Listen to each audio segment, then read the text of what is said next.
Salut et bienvenue dans Ex Vitermini. Ex Vitermini qui signifie, je le rappelle encore, par la force du terme. Aujourd'hui on va parler du spectre électromagnétique, mais avant de parler de spectre, il faut que je vous définisse un petit peu ce que signifie le concept d'onde électromagnétique. Une onde électromagnétique, c'est un petit peu ce qui permet à votre téléphone d'avoir du réseau ou ce qui permet à votre télécommande de garage d'ouvrir votre garage. On représente une onde électromagnétique sous la forme d'une courbe sinusoïdale. Mais qu'est-ce qu'elle a de particulier cette courbe? On va s'arrêter sur un seul motif de cette courbe sinusoïdale. Et ce motif, il a comme particularité sa période. Cette fameuse période, c'est le temps qu'il faut à l'onde électromagnétique pour exécuter un motif complet. Cette période, on la mesure en secondes, et ce qui est très intéressant, c'est que si on fait l'inverse de la période, on obtient la fréquence de notre signal. Juste petit rappel comme ça, dans le cas d'une onde électromagnétique, la fréquence c'est le nombre de motifs qu'on va obtenir par seconde. Donc notre signal, il a une période qu'on peut facilement traduire en fréquence, mais il a une autre propriété intéressante, c'est la longueur d'onde. Cette fameuse longueur d'onde, elle est directement liée à la fréquence, mais elle dépend d'un autre facteur, la vitesse de la lumière. Et donc pour avoir cette fameuse longueur d'onde, on va diviser la vitesse de la lumière par la fréquence. Pour illustrer un peu ça, imaginons que je puisse représenter un signal électromagnétique dans l'espace et que je décide de l'arrêter. Cette fameuse longueur d'onde, c'est la longueur qu'aura une période de ce signal.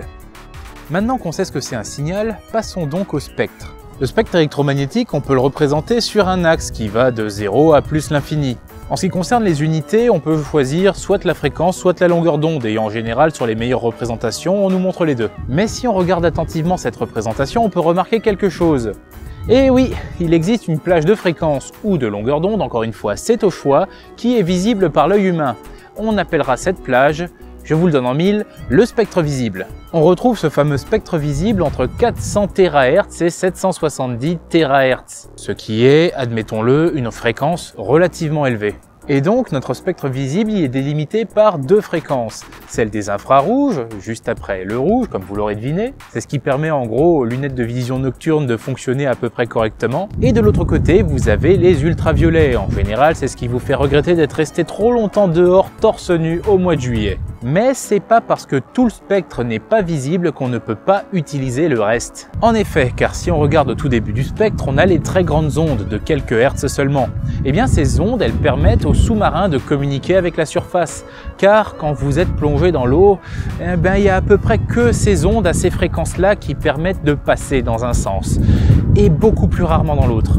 Mais prenons une autre fréquence au hasard, 2,4 GHz. Eh bien, savez-vous que c'est la fréquence utilisée par le protocole Wi-Fi et que c'est aussi la fréquence généralement utilisée dans les micro-ondes?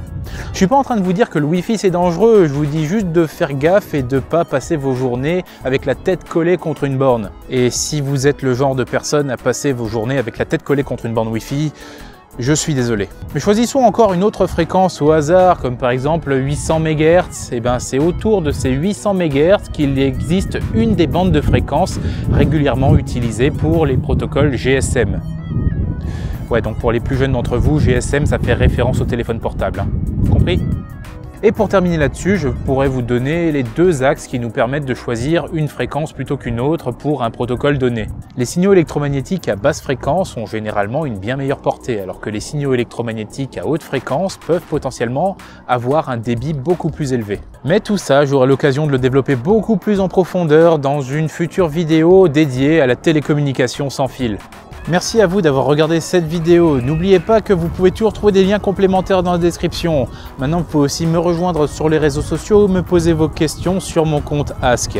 Vous pouvez aussi me soutenir financièrement sur mon compte Tipeee. Et n'oubliez pas qu'il est important que vous partagiez la vidéo et que si ce n'est pas encore le cas, que vous vous abonniez à la chaîne. Il y a encore plein de vidéos qui arrivent. Et en attendant ces prochaines vidéos, restez curieux pour la science.